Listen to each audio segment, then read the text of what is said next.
so listen, as we are going forward today, I'm just wanting you to know that, listen, this is a great time to be able to join us and to be a part of all that is happening in this place because, listen, this is the place to be.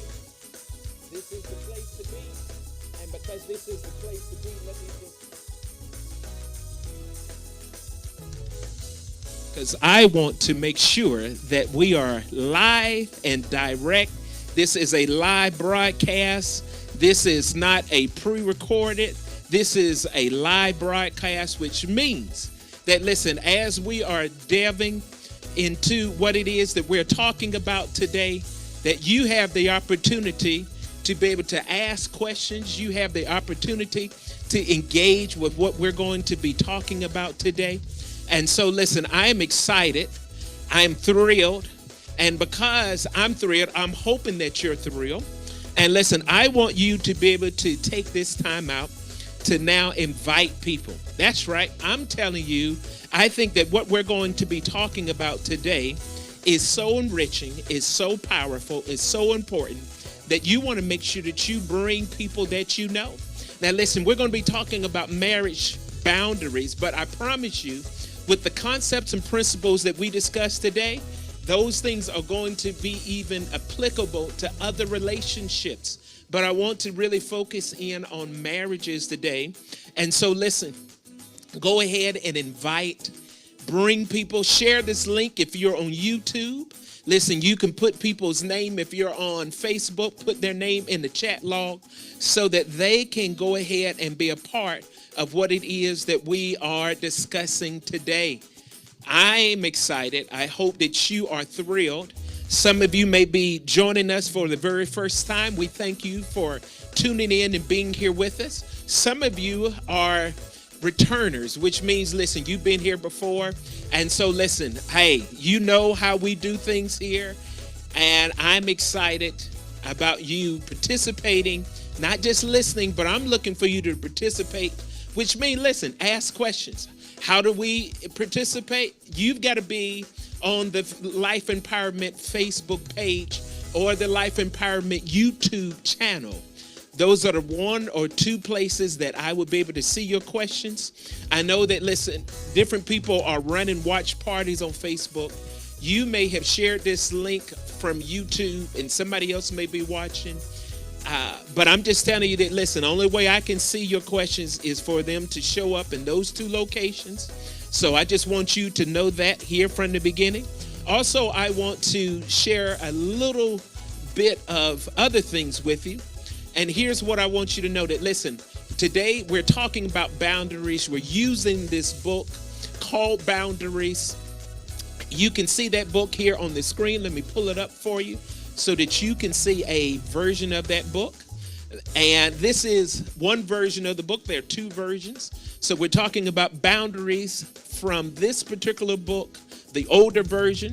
But then there's also a newer version of this book. And I would encourage everyone to be sure to get this book because I think the book is just that rich. It is just that powerful. And so, listen, boundaries is what we're covering today. We're coming out of this particular book. And so, listen, let us go ahead and understand that, listen, after you understand that, I need for you to understand, if you're on YouTube, subscribe to if you are on Facebook, like our Life Empowerment Church page so that you get notifications when we go live. Ruffin' It happens every Thursday at 4 p.m. Pacific Standard Time. Now, listen, I know we have people watching this all across the nation. We've even had people internationally to come in and to be able to say, hey, listen, we enjoy this. We want this. And so, listen, I thank you for you not only coming, but I thank you for sharing this with somebody. So once again, like our Life Empowerment Church page, like our Facebook page, like our YouTube channel. And listen, hit that bell icon. Hit that thumbs up button. Listen, we always say like, share, and follow. Like, share, and follow. And so, listen, I think that kind of really gives my intro. So, listen, I'm looking forward to us go ahead and diving in, let me go ahead and turn down our music as we are going forward today. All right. So listen, let us go ahead and get started at this particular time. All right, so listen, I'm just trying to get my thoughts together. So listen, we are here talking about roughing it, here talking about marriage boundaries today. And so listen, I want you to go ahead and give me your undivided attention, because I believe that I can help you today. I believe that there's some information I will share with you. For some of us, this will be a reminder. For some of us, this will be something new. But for all of us, listen, this will be a learning, educational moment. And I want to make sure that you and I benefit from this time. So listen, let us go ahead and get started as we're talking about boundaries today, marriage boundaries. Now, if you haven't been with us, listen, I'm a pastor and I am a therapist. And so I believe that when we talk about any kind of relationship, you've got to look at it from all dynamics. You've got to look at it spiritually. You've got to look at it psychologically. You got to look at it physically. That because we are all three of these dynamics, we are all three of these particular categories, then we've got to be able to understand what this looks like. And so here I start off with a scripture because I think that this is applicable. I know that there are people who are watching this that may be Christians. There are people who are watching this that may not be Christians. But when I'm talking to you about principles, I'm talking to you about principles that apply across the board. So here, as you look on the screen behind me, it has this particular passage from the Bible. And here's what it says. Now, here's what it says. All right, I recognize I don't have the music down. Let me go ahead and turn this music down. All right, I believe that does it. All right, so here, Ephesians chapter 5, verse 31, Ephesians 5:31, and it says, "For this reason, a man shall leave his father and mother and be joined to his wife, and the two shall become one flesh." It says the two shall become one flesh, not one spirit, not one mind. He's talking about their unity here in the earth. That's very important when we begin to go forward and we begin to look at what exactly does this look like when we talk about marriage and boundaries. Because the reality is that sometimes when you hear the word boundaries and you hear that word as we talk about marriage, it can almost sound like an oxymoron. It can sound like, well, hold up, boundaries to some degree foster this separateness, but yet there's this closeness, there's this unity, there's this harmony that we're supposed to come into. And so as much as we're talking about marriage, we're talking about the healthiness of a marriage, and boundaries have to be included. See, the marriage goal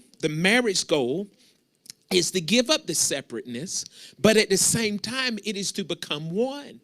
But we cannot deny the fact that as much as we are coming together as one, we still have a separate personality. We still have a separate distinction in terms of our identity.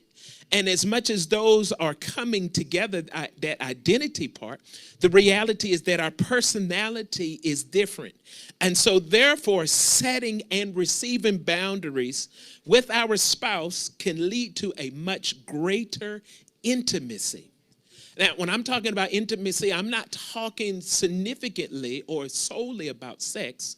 I'm talking about the intimacy.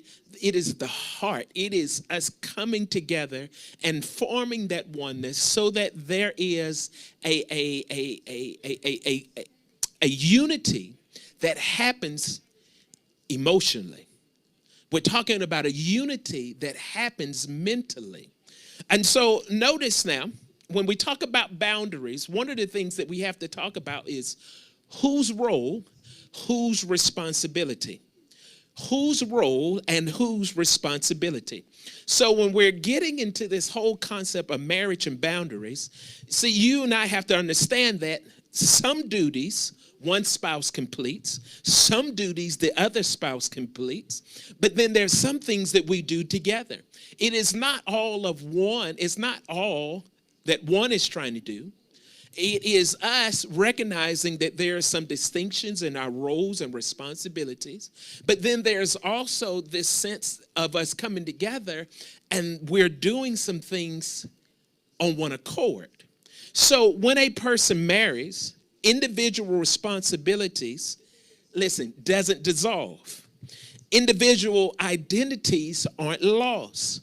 What's happening when we come together in a marriage, marriage should enrich and enhance oneself, not complete oneself.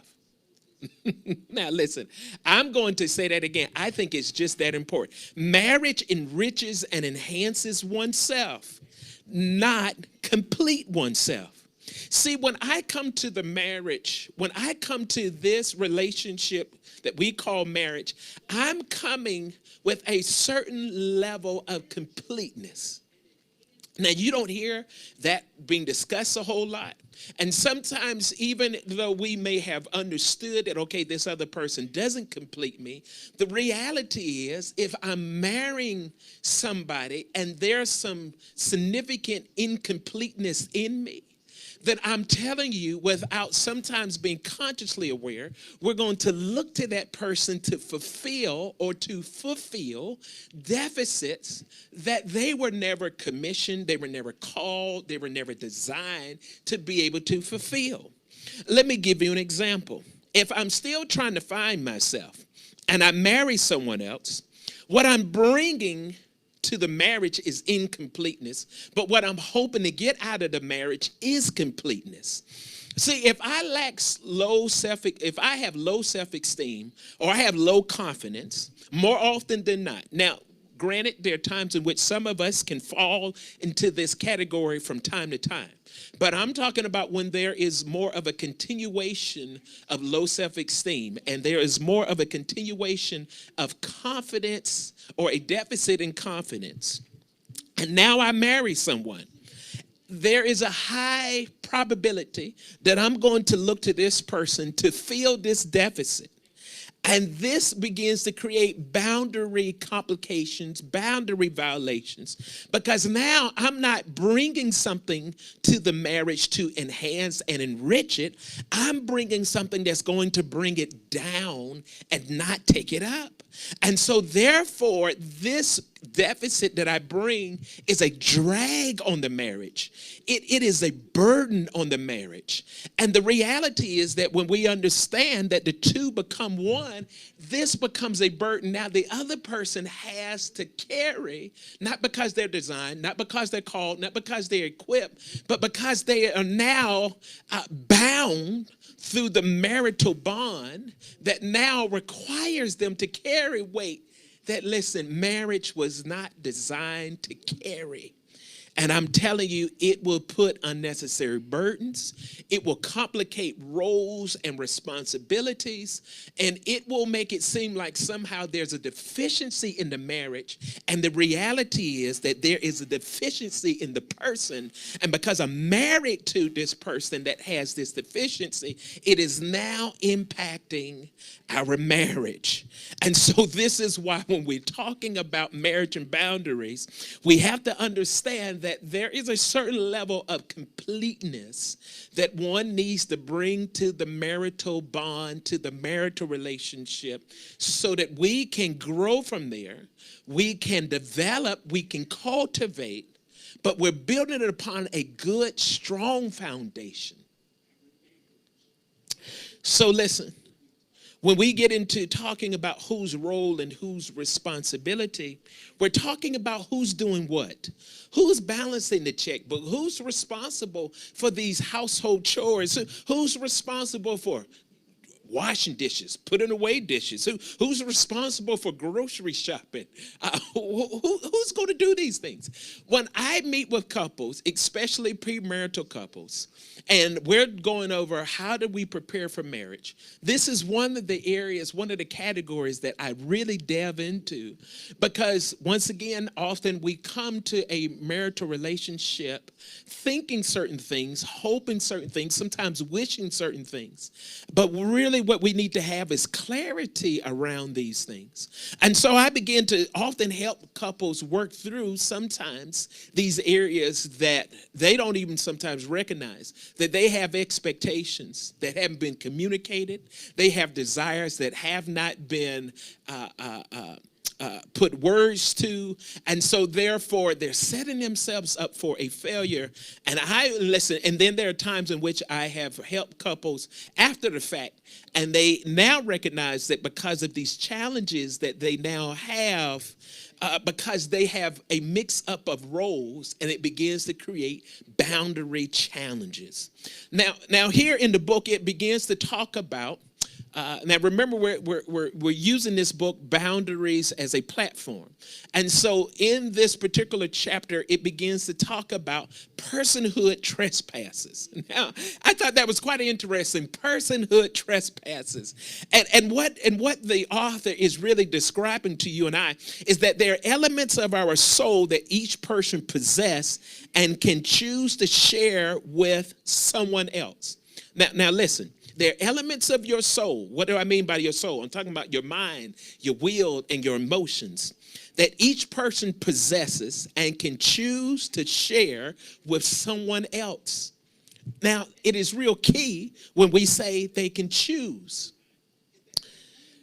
Because one of the things that we understand when we talk about our personhood, with our personhood comes our feelings. With our personhood comes our attitude, our behavior, our choices, the values that we have of each other, or ourselves, may I say. And so because we bring these components, now, I'm not saying there aren't more, but I'm just highlighting that, listen, you have feelings, I have feelings. You have attitudes, I have attitudes, good attitudes, bad attitudes. Listen, you have behaviors, I have behaviors. You have choices, I have choices. You have values, I have values. And so what happens is that we're in a marital relationship and we have these different components, but the reality is that our spouse has no control over our feelings. Our spouse has no control over our attitude. Our spouse has no control over our behaviors. Our spouse has no control over our choices. Our spouse has no control over our values. Now, he or she may be able to influence and encourage, but at the end of the day, they cannot be responsible for these components that make up our personhood. And what happens in marriages is that we often try to control these things. We want to control how people feel. We want to control their attitude. We want to control their choices. We want to control their values.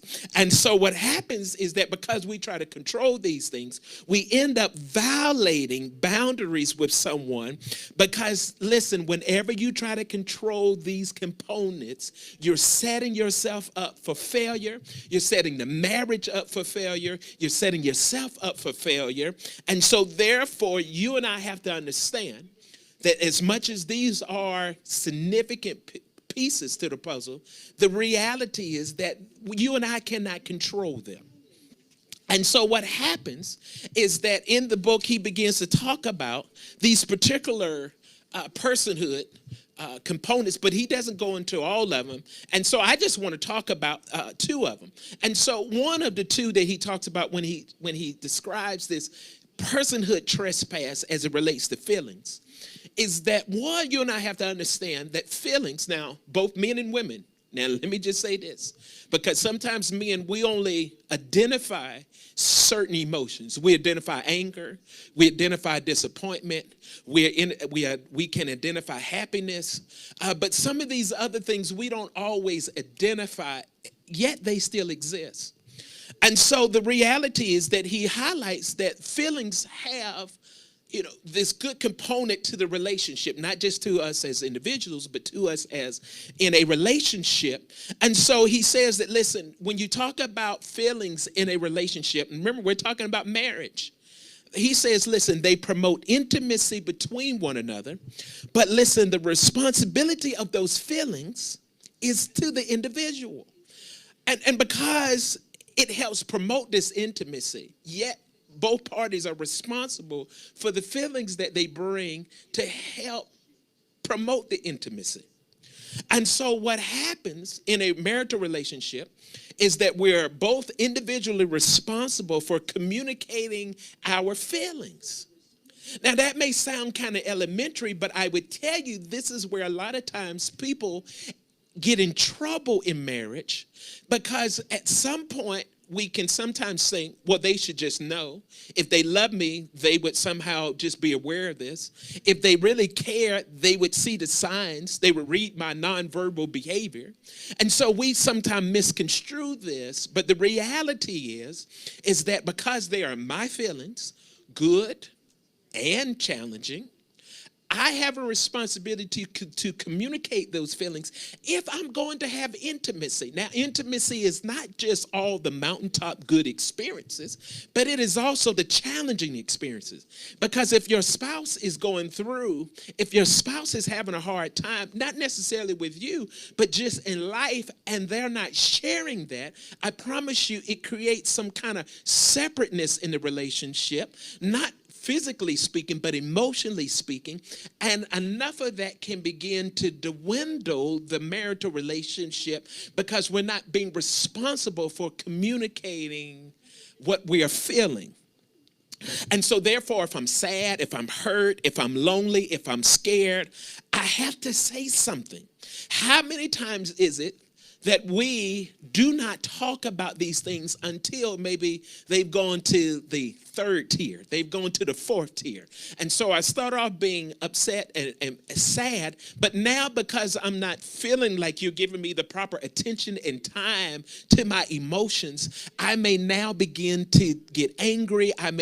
Some people, listen, may be watching this now in the live broadcast or in the rebroadcast. And so you go from 0 to 60. Why? Because you don't identify and communicate what is happening with you. And so the only time anybody knows that something is wrong is when you're ready to go off the handle. It's when you have blown things all out of proportion. And it may not always be, that's good. It may not always be something externally. It may be something internally. And so you don't go off the handle externally. You go off the handle internally. And so you withdraw. You shut down. All of a sudden, you go missing. You're not answering the phone. You're not available. And you've gone hostile in the other direction. And therefore, it's just as bad.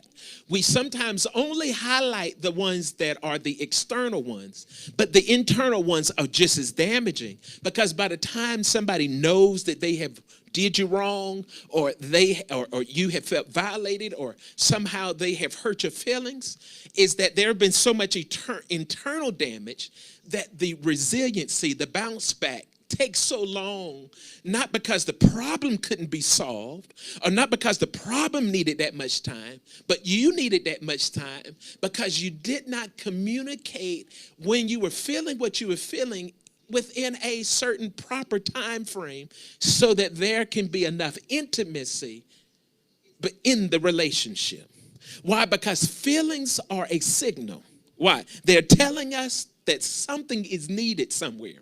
When I'm feeling hungry, that tells me that I need food. When I'm feeling tired, that tells me that I need rest. When I'm feeling sleepy, that tells me I need to go to bed. But can you read the signals in your emotional marriage? Can you read your own signals? Can you communicate your own signals? Or is it that it takes so much before you finally get around to recognizing what's going on, that sometimes there's been collateral damage along the way. And so listen, not dealing with hurt and not dealing with anger, listen, it can kill a relationship. It can kill your marriage. And so this personhood trespass deals with, first of all, your feelings. See, listen, communicate feelings is what creates intimacy. It creates caring. It creates vulnerability. See, I have to be not just caring and loving in my marriage. I have to also grow to a place where I can be vulnerable in my marriage. Can I initiate the kind of disclosures that does not require you to go prying for them, doesn't cause you to go on some treasure hunt for them? It doesn't require you to go to some kind of gold mine. I got to dig deep in the earth to finally get this stuff to be pulled up out of you.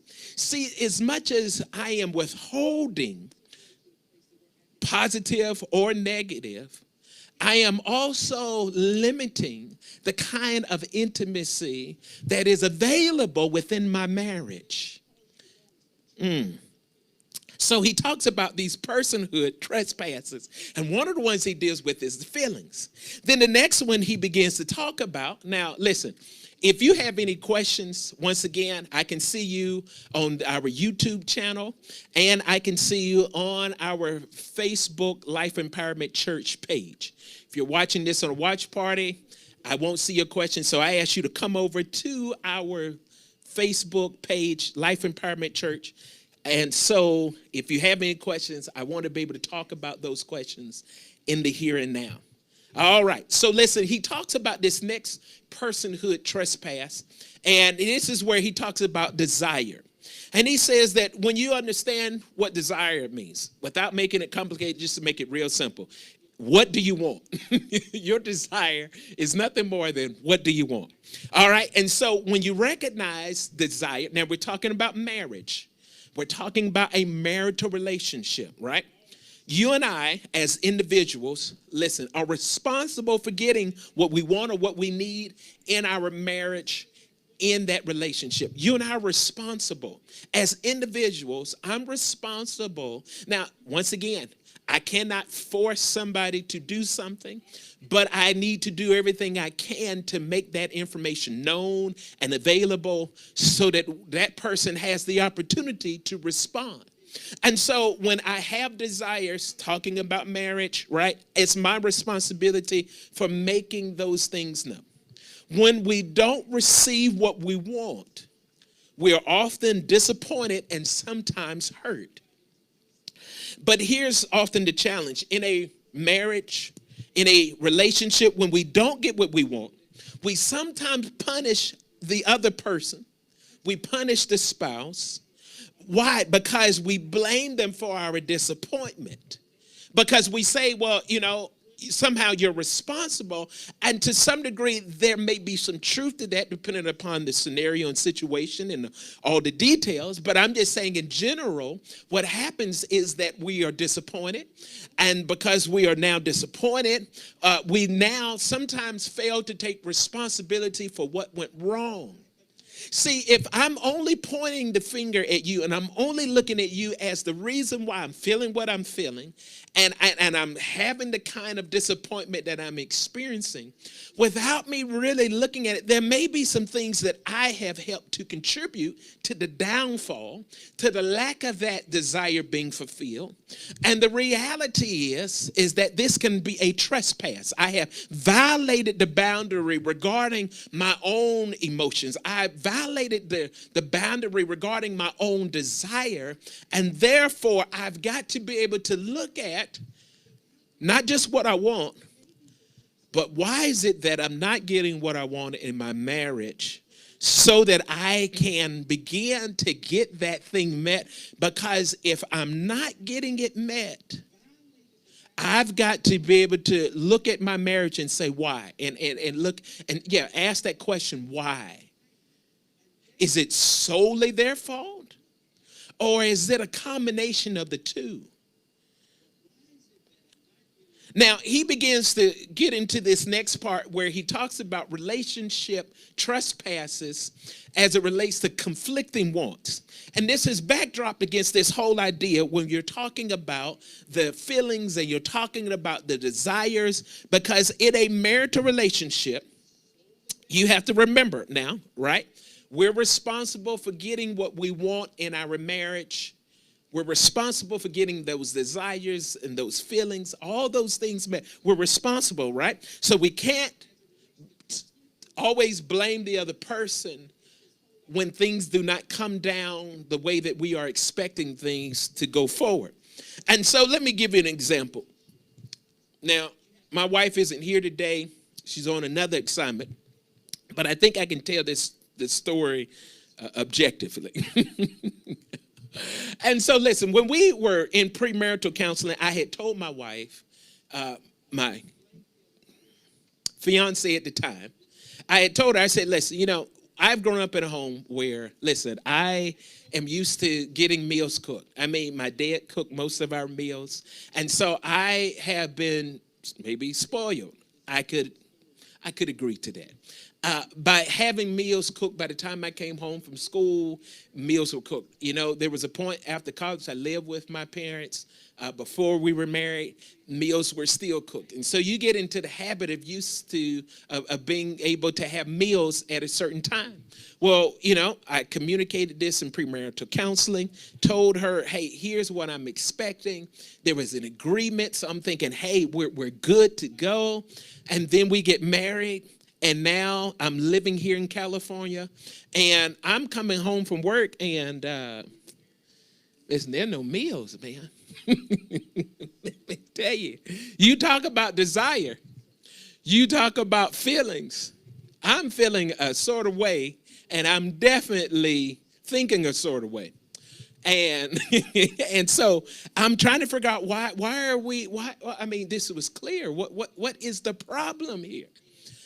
Well, one of the things that we didn't talk about was the reality of what does this look like when we're both working? What does this look like when we have kids? What does this look like when there are other competing responsibilities? Well, let me tell you, when you're hungry, I don't know about you, but when you're hungry, you're only looking in a tunnel. You're looking at a tunnel with a plate at the end. And I'm looking at that plate, and that plate is empty. And so what I want you to know is that I had to be able to say, hey, here's what I'm feeling. Here's what I'm thinking. Here's what I told you I wanted. And when we finally sat down and really had a discussion about it, I had to consider other variables that was not a part of our original conversation when we had talked about these meals. And so now what I was recognizing is that she also had some wants. See, listen, when you're having competing or conflicting wants, the reality is that they have some wants, like you have some wants. And so sometimes we say, oh, well, you're selfish. You're selfish. And because you're selfish, that's the reason why, these wants aren't getting met. But the reality is they have wants. And what am I supposed to do? Expect them to not want when I am also having my own wants? And so sometimes what we want is the other person to stop wanting. We want the other person to somehow not have the same desires that we have talked about. We don't want the other person to have that same kind of expectations. And therefore, we get into this challenge of conflicting wants. But the reality is that any significant relationship is going to run into these kind of conflicts. But we've got to stop trespassing. We've got to stop saying, well, you're wrong for wanting. You're wrong for having this feeling. And we've got to be able to negotiate a fair and with a loving, let me read this right. We must negotiate a fair and loving relationship with respect and recognizing their limits. As much as now listen, here, let me tell you another part to this whole story about the whole meal thing. See, as much as I had grown up learning how to do a lot of different domestic chores and tasks. The reality is I never learned how to cook. And so I was not familiar with knowing what all it required to cook. And so the only thing I knew was you were hungry and there was a meal prepared for you. And so therefore, now I just saw that my wife just said, you worked that situation with a fair balance and disclosure. So I'm glad that I did well, my love. And so I'm trying to remember, what was I going to say? I was saying something, and I saw her text, and now I'm a little off. All right, I'm going to get back to what I was saying. So I said that we must negotiate a fair and loving relationship with respect and recognize their limits. That was where I was. And here's what I recognized, was that as much as she had worked all day and I had worked all day, we were both tired sometimes when we came home. There were times in which she worked longer days than I had worked longer days. And so therefore, I was coming home before she came home. And the reality was that there was no way for her to be able to do some of these things because I had to recognize her limits. And as much as her heart and her intentions were for the good, the reality is that she lives in a body that has limits. And so when you run into these conflicting wants, you and I have to be able to have the understanding. Now, I'm going to add this one, and learn the skills and develop the abilities to have a fair, negotiable, loving relationship that entails respect and recognize limits. And so the other person, listen, is not responsible for our limits. We are. As much as I was saying, cook, the reality is that she had to communicate to me that, listen, I have limits and I can only do so much. And so therefore, problems arise when we make someone else responsible for our needs and wants, and we blame them for our disappointments. And here's the real bomb. Here's the real bomb. And then we become resentful. See, this is why I was telling you that, listen, you may have people that go off externally, but you also have people that go off internally. And let me tell you, when you become bitter and when you become resentful and you begin to hold on to gripes and you begin to not forgive and you begin to allow these things to build up in your heart and in your mind and in your memory, listen, you are slowly but surely cutting off the nurturing intimacy of that marital relationship. And before you know it, you begin to feel a certain way towards that person. You begin to think a certain way towards that person. You begin to now communicate a certain way towards that person. And if it lingers long enough, let me tell you, you won't just do it internally. Listen, you'll go to your girlfriend. Listen, you'll hang out with your boys. You will begin to communicate. And now listen, you're not talking to the person about it. You're not trying to negotiate and try to come up with some fair, respectful, loving solutions that can allow us to continue to have the kind of intimacy that is fulfilling in our marriage. What we will begin to do is complain, and we begin to nag, and before you know it, we're eating away at the marriage. Why? Because we violated the boundaries of our personhood, and now we begin to have relationship trespasses because we are violating principles that help to refortify the structure of marriage. And this is why when he's talking here about marriage and boundaries, it becomes so essential for you and I to be able to really grasp the concept, but more importantly, apply the principle to our marriage so that we can have more sustaining and fulfilling relationships. Here in this particular, oh man, it seemed like we've gone fast. It seemed like we've gone slower than what I anticipated. Well, listen, I'm going to see how much I get through this part. If not, we'll pick it up next time. But I want to talk about this next part where he talks about the law of exposure. And in this particular book, early on, if you go to our YouTube page, You can find all of the previous teachings that we've done here talking about boundaries. But the first 5 chapters of this book, we really kind of spent some time talking about it so that we could be able to set a good foundation with understanding boundaries. So what the author does in this particular chapter, he begins to go back and kind of highlight back from chapter 5 where there were these 10 laws regarding boundaries.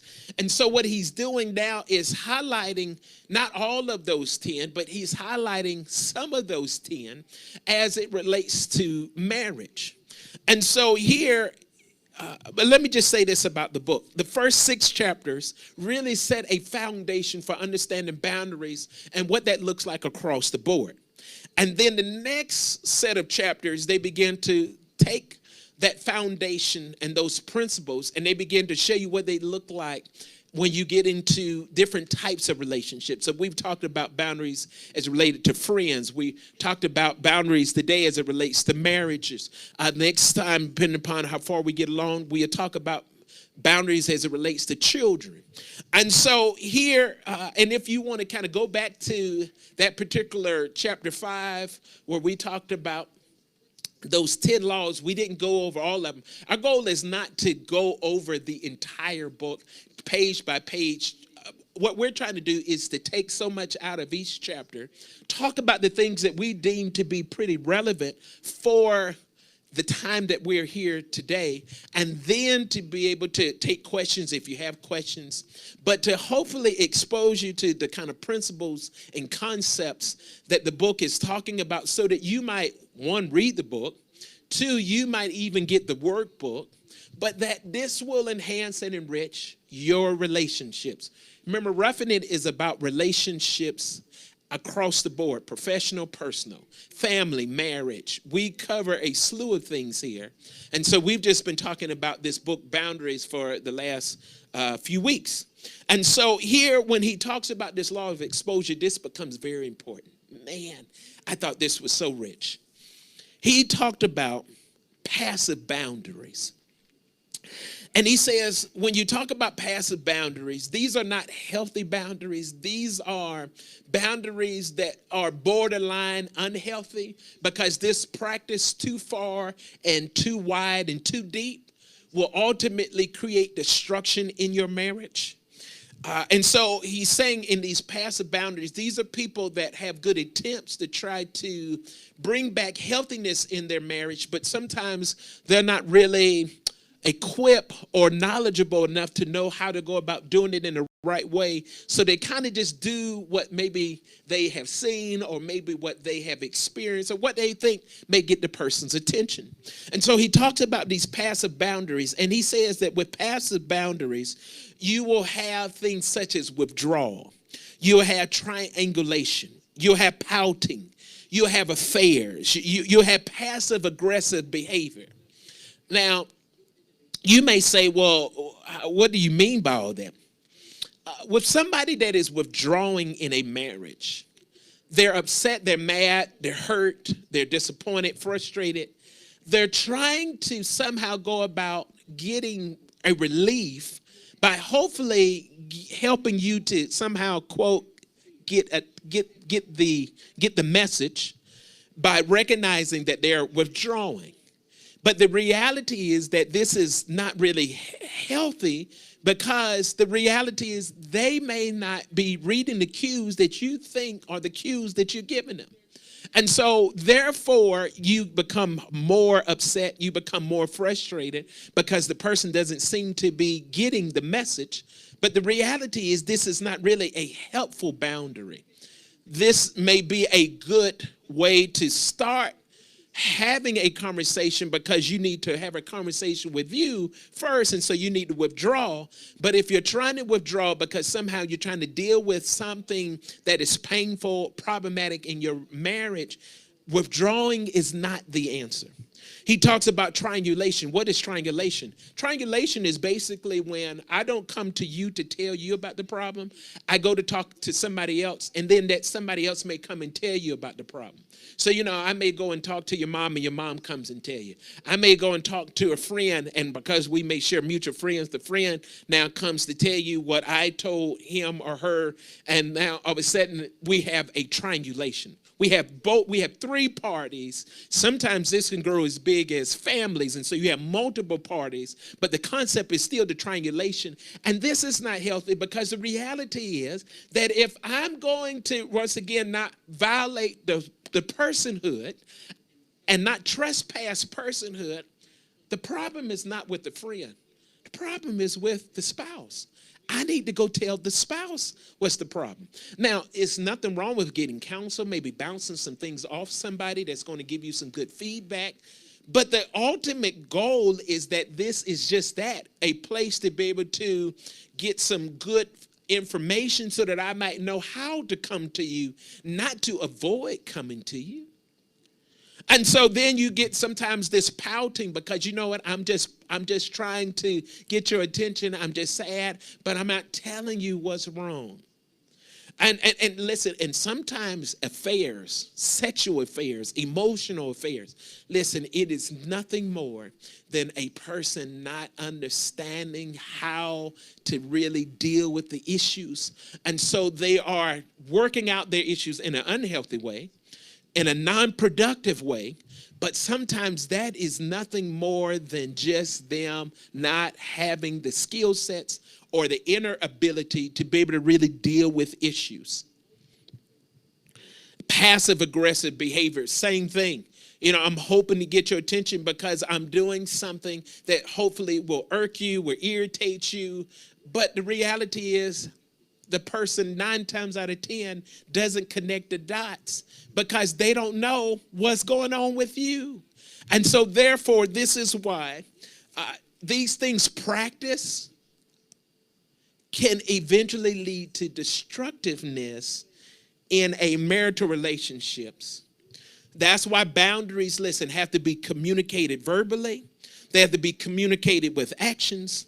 They need to be clear, and they need to be unapologetic. Now, listen, we have pretty much covered our time for today regarding this segment, talking about marital boundaries or boundaries in marriage. I'm looking here on the Life Empowerment Church page. I'm looking here on YouTube. I don't see that there are any questions. So I don't know that if you are thinking, maybe you're processing, maybe you are still thinking through. But listen, I always encourage you to be able to ask questions. The reality is, because probably the question that you have is the same question that somebody else has. And so therefore, more than one person usually begins to get more clarity. And so I just always appreciate it. But at the same time, if you don't provide questions, I just think, okay, maybe it was just that clear to where you did not have any questions that you needed to ask, which is fine also. And so I think that I'm going to just stop it right there today, as we have talked about relationships. We talked about marriage, and we talked about boundaries in marriage. And I'm hoping that as a result of you hearing, and listen, you may need to go back and watch this. You may need to go back and watch some of the other previous segments, because I believe that what we're talking about is just that significant, it's just that rich, it's just that potent, and so that you can really unpack it so that you can really apply it. Because listen, it is God's will that you and I have not just a marriage, but that you and I have a healthy, satisfying, fulfilling, strong marriage. And listen, I don't care if this is your second one. Listen, I'm telling you that, listen, you can still have a great marriage, because that is God's will for you. And listen, I thank you for the opportunity to be able to share with you today in just that. Now, listen, I have just a few announcements that I want to kind of bring to your attention.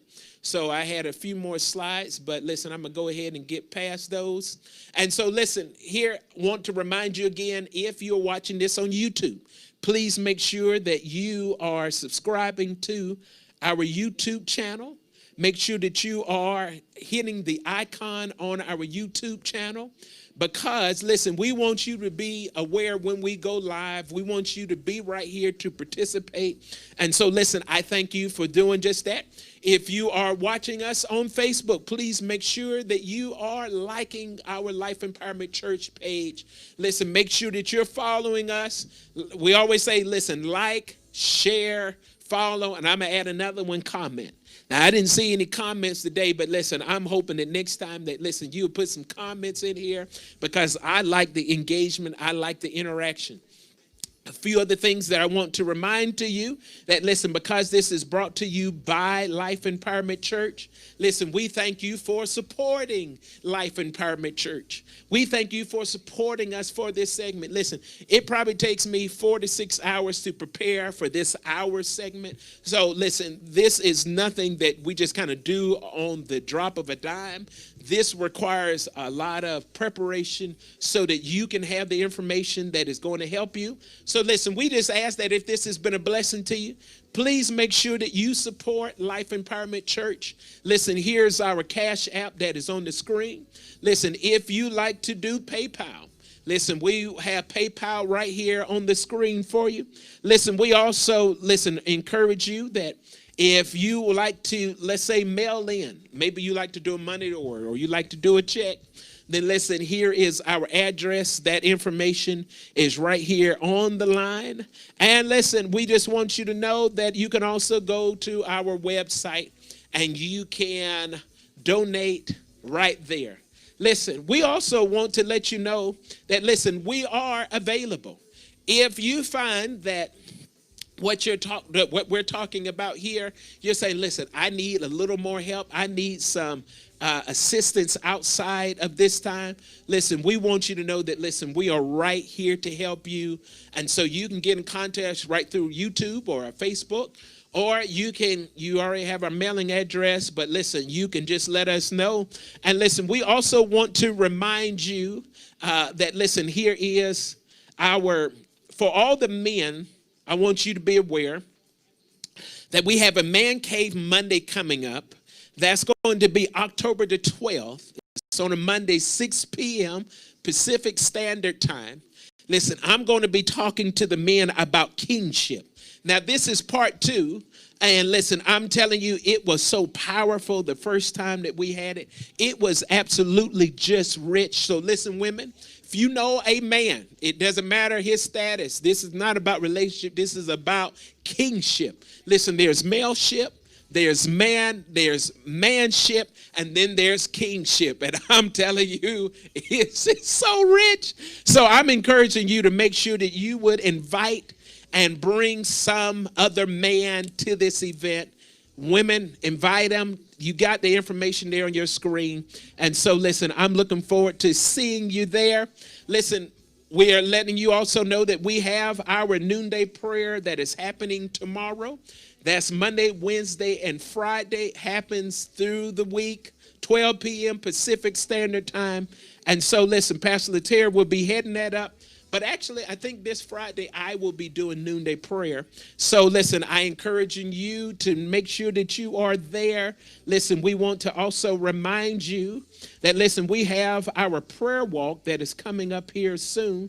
Our prayer walk. And so listen, we've been doing this ever since July 4th, every month. If you're here locally in the Southern California area, we ask that you join us for our prayer walk that is coming up on October the 10th. It is at 7 a.m.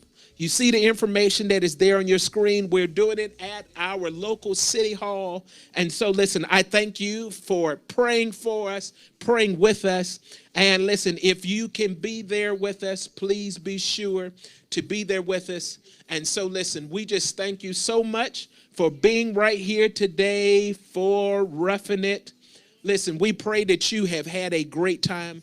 We pray that this has been fun. It's been instructional. It's been empowering. And listen, we hope that it has been transformational for your relationships. Now, we talked about marriage, but I believe that we talked about some principles that you could apply even beyond marriage. And so, listen, I thank you for being here today. I thank you for joining us. Thank you so much, Valerie Scott. She says, excellent teaching. I appreciate that. Listen, God bless you all. And we look forward to either seeing you tomorrow for prayer, or we look forward to seeing you this weekend where, listen, I will be back to preaching. Let me just tell you, just in case, listen, I'm going to be doing a new teaching series talking about wisdom. Listen, you are wired like God. You're wired like God. And so, listen, you can join us for our Sunday service this particular weekend, Sunday morning. And so, listen, I thank you all for being here. God bless you. And we look forward to seeing you all on the next go around. All right. God bless you.